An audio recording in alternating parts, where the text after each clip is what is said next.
លោកសចន្ទធីនិងក្រុមការងារបាននាំយកអំណោយចែកជូនដល់ប្រជាពលរដ្ឋដែលមានជីវភាពខ្វះខាតនៅតាមបន្ទាត់ព្រំដែនកម្ពុជាថៃជួរភ្នំដងរែកក្នុងស្រុកថ្មពួកចំនួន20គ្រួសារ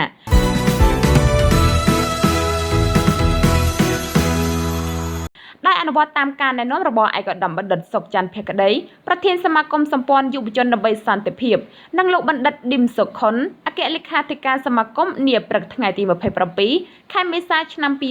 2025លោកសចន្ទធីអគ្គលេខាធិការរងទទួលផ្នែកកិច្ចការជាតិនិងអន្តរជាតិនៃសមាគមសម្ព័ន្ធយុវជនដើម្បីសន្តិភាពនិងភរិយាព្រមទាំងអាជីវករក្រុងប៉ោយប៉ែតសហការជាមួយសាខាខេត្តបន្ទាយមានជ័យក្រោមការដឹកនាំរបស់លោកហងរ៉ាន់ដែលជាប្រធានសាខាខេត្តបានចោះសួរសុខទុក្ខនិងនាំយកអំណោយជាគ្រឿងឧបភោគបរិភោគចែកជូនដល់ប្រជាពលរដ្ឋដែលមានជីវភាពខ្វះខាតនៅតាមបន្ទាត់ព្រំដែនកម្ពុជាថៃជួរភ្នំដងរែកស្ថិតនៅក្នុងស្រុកថ្មពួកខេត្តបន្ទាយមានជ័យអំណោយដែលត្រូវបានចែកជូនក្នុងមួយគ្រួសារទទួលបានអង្ករមីកញ្ចប់និងកំប៉ុងទឹកក្រូចទឹកផ្លែឈើទឹកត្រីប្រេងឆាស្ករសអំបិលថ្នាំដុសធ្មេញច្រាសដុសធ្មេញសាប៊ូនិងថវិកាមួយចំនួន50,000រៀលផងដែរ